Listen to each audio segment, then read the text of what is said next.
welcome to Career Center. I'm Kimberly White, Executive Director of the Community Career Center, a resource center located in Naperville for people in career transition. I am so happy to have on the show with me today, Community Career Center founder, board member, job search extraordinaire. I can go on and on. Oh, go on. Joy McGuire Dooley to join me to discuss, among other things, how job search has changed over the years. Joy, it is indeed a pleasure to have you on the show. It's always fun. Thanks, Kim. So I think a lot about you, and probably a number of our viewers do as well. But for those who may not know who Joy McGuire Dooley is, please.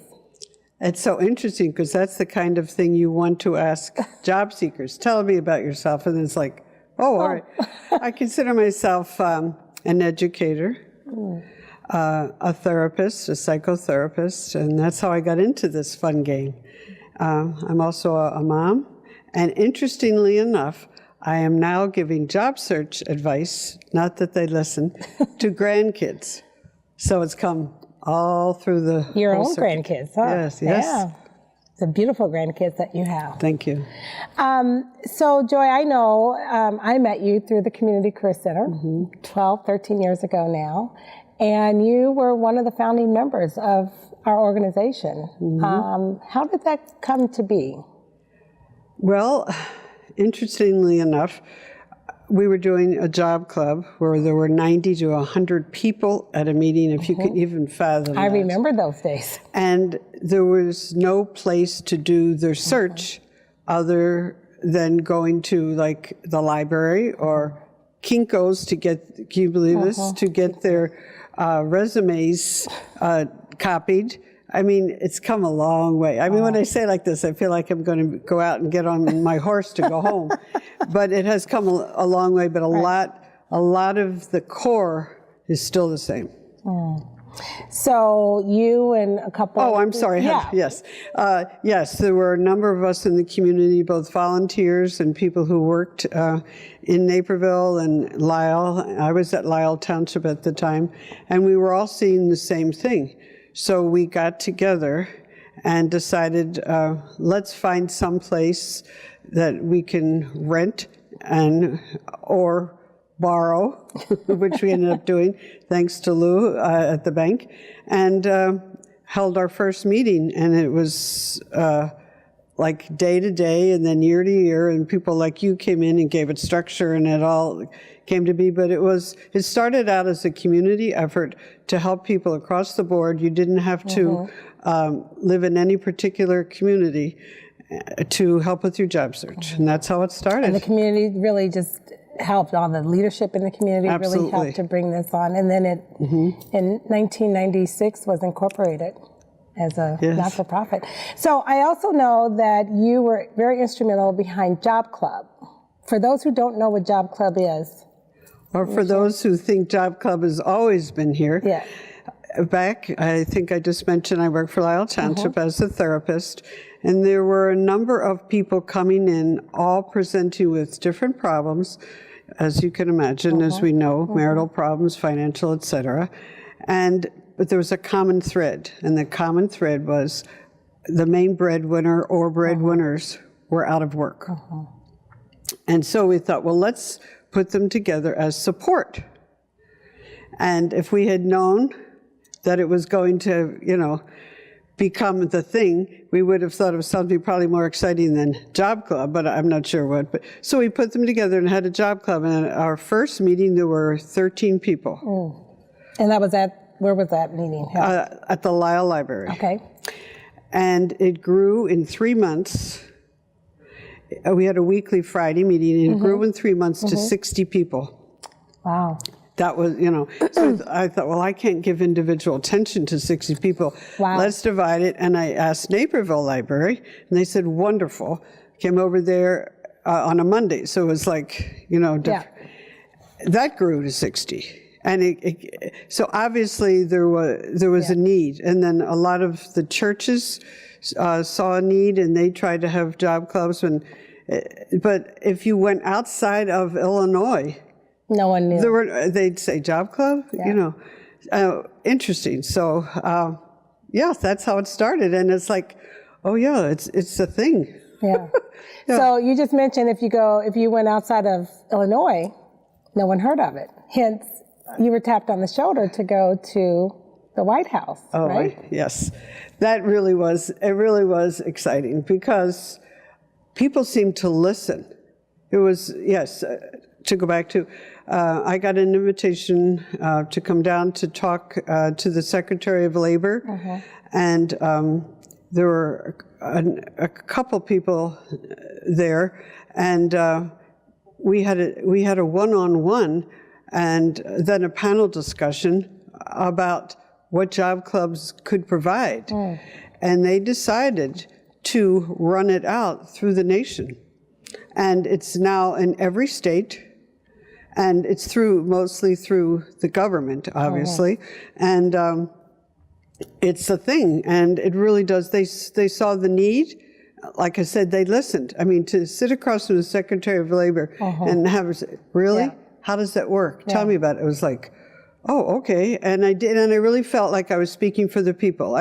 It was a really cool experience. And then we got invited back again after they rolled it out to see how the rollout was going. So I've been there. I've been there You've twice. Been there twice. And so somewhere your name is on Job Club starter.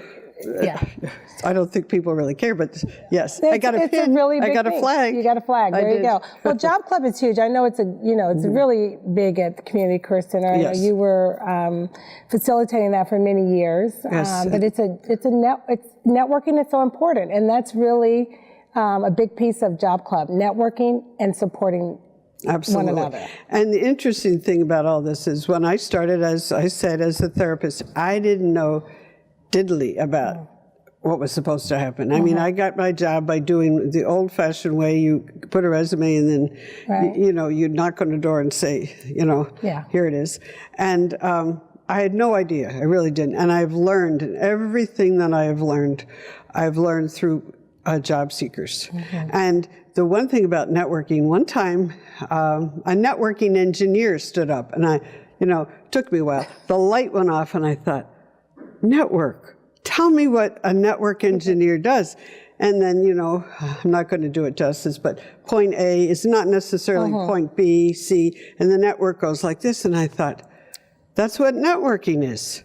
Yeah. And that's exactly, we make it much more complicated. It's simply connecting. Connecting people. And how it has changed over the years is connecting now is a lot on social media, but it's still connecting. It's still connecting. And people hire people. People hire people. So even though you're on social media, eventually people hire people.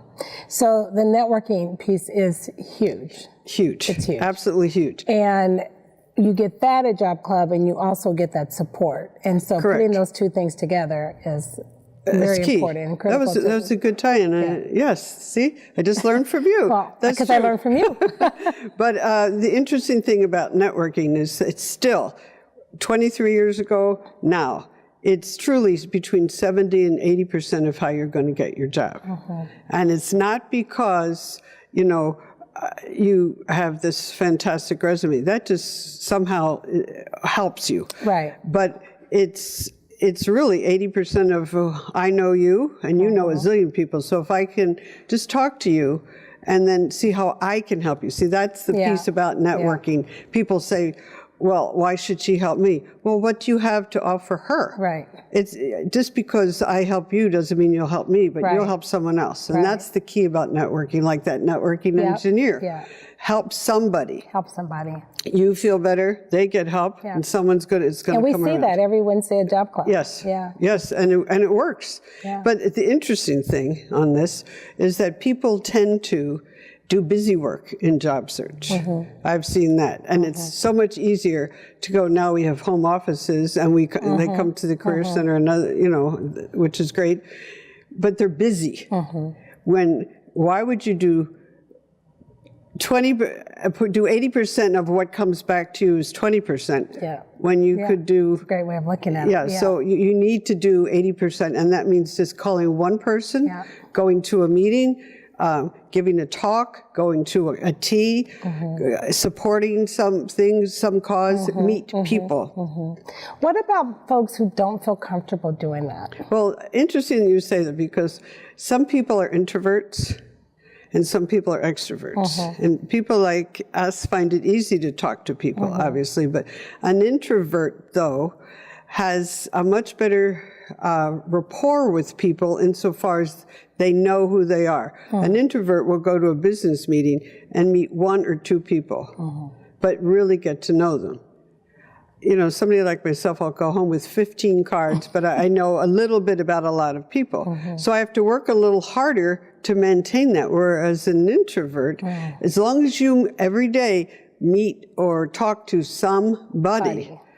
Yeah, so it doesn't have to be as overwhelming as one might think with networking. Correct. You have to meet all these people. Correct. Yeah. It is a numbers game, but let your network be part of that. Exponentially is going to get bigger. So but once again, through social media, you can meet a lot of people, and it's not as difficult. But I do recommend that you get out of the house every single day. You mentioned earlier one of the things that has changed over the years in a job search, and that was you could take your resume in and drop it off. What else has changed? One or two other things that have changed? The interesting thing you say that is because now things are kind of coming, I'm seeing, it's almost like a crazy eight, you know, this happened, no, that doesn't, no, this does. But one thing is that if you walk into an employer's office, no one else probably that week has done that. Right.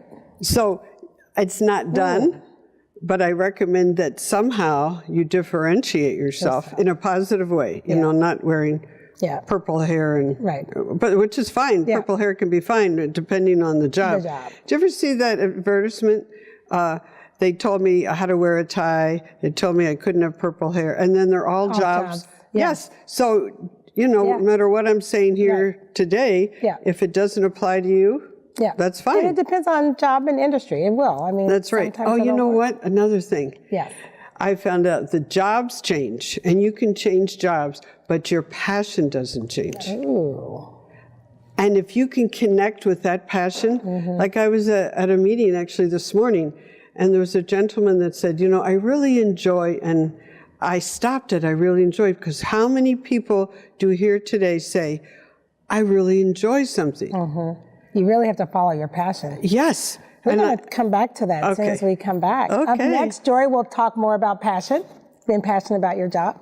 She will also share tips on networking, job search strategy, resume building, and interviewing. We'll be right back after these important public service announcements.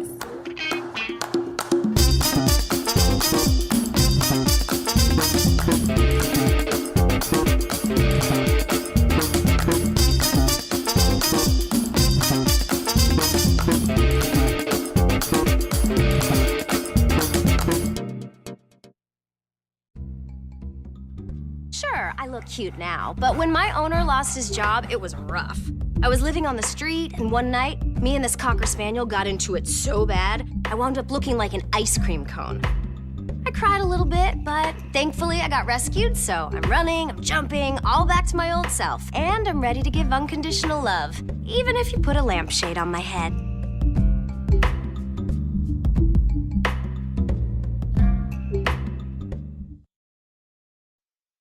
So, I'm kind of new here, but I've noticed a trend.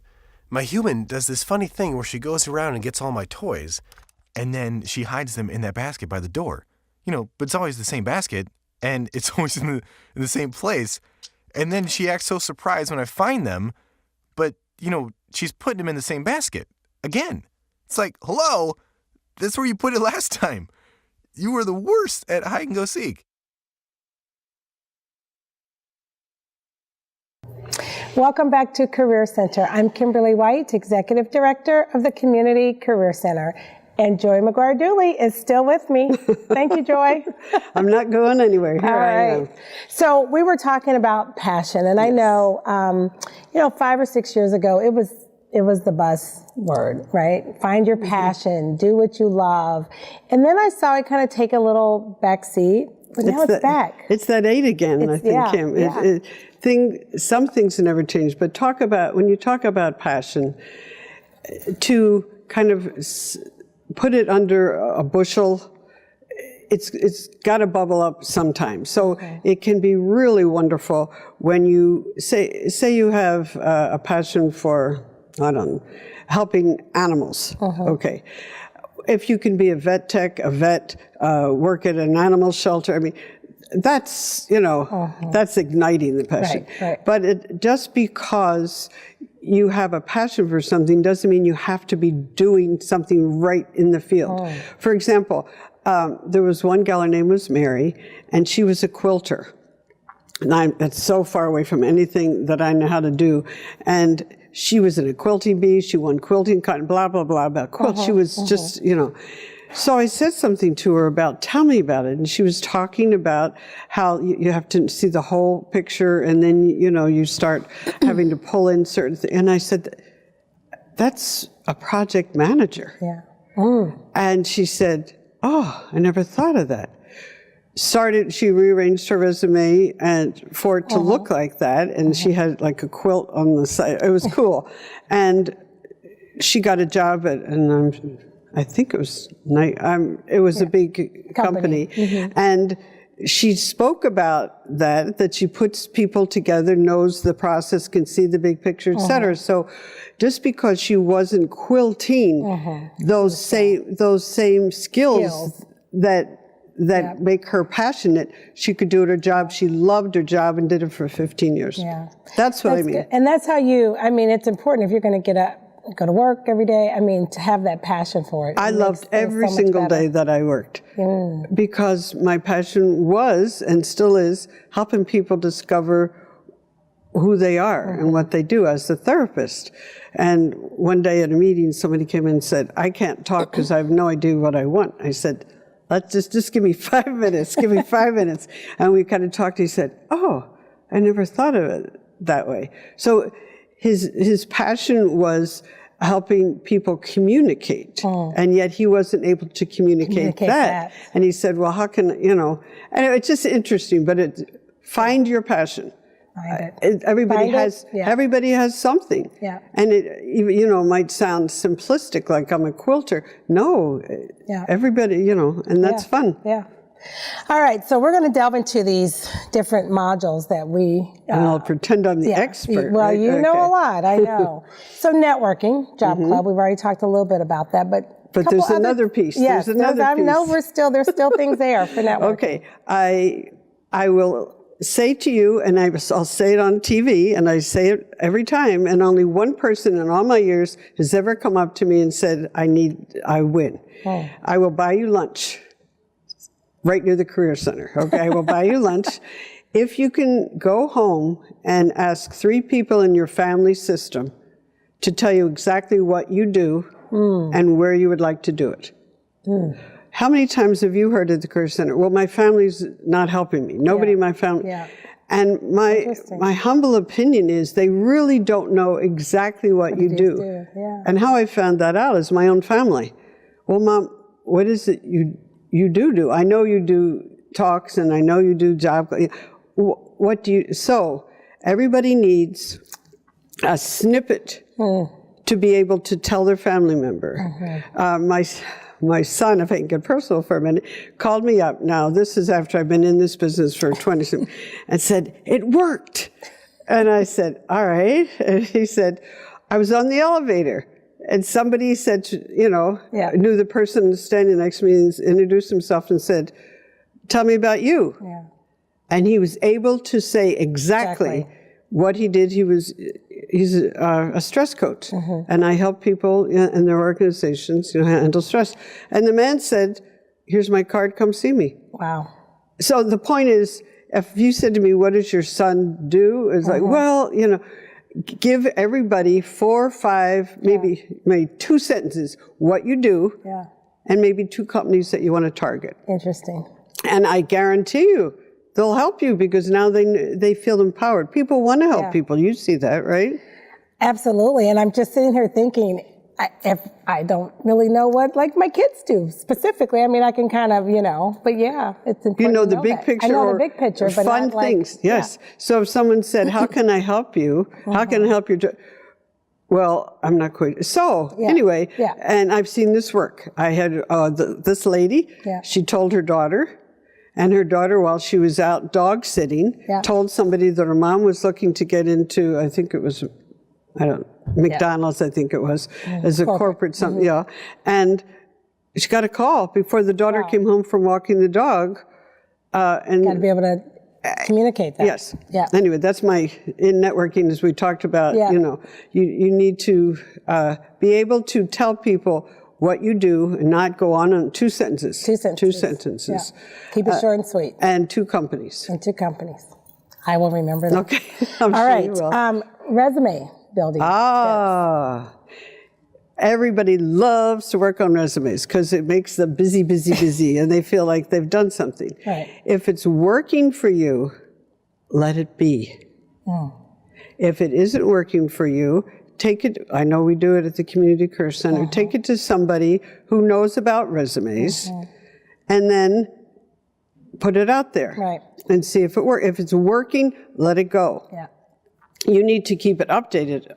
That's something that we tend to not, because I'm in this job forever, or I'll remember that. Yeah. Yeah, I remember. You need to make sure you've got all those. Right, you don't remember. I mean, because something else comes along. Right. Like we had talked about something prior to the show. I thought, I forgot about that. You forget about those things. Put it on your resume. Keep that updated, but then let it go. Right. And that's interesting. You asked about how things change.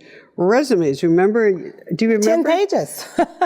Absolutely. And then it had to be 1 page. Yeah. And then it was, you have to have an objective. You can't have an objective. Yeah. Then, They've changed so much over the I mean, years. you can go crazy. And the interesting thing, when someone who's a certified resume writer does it, and then you give it to your sister or whatever, and she's, well, I don't really like this.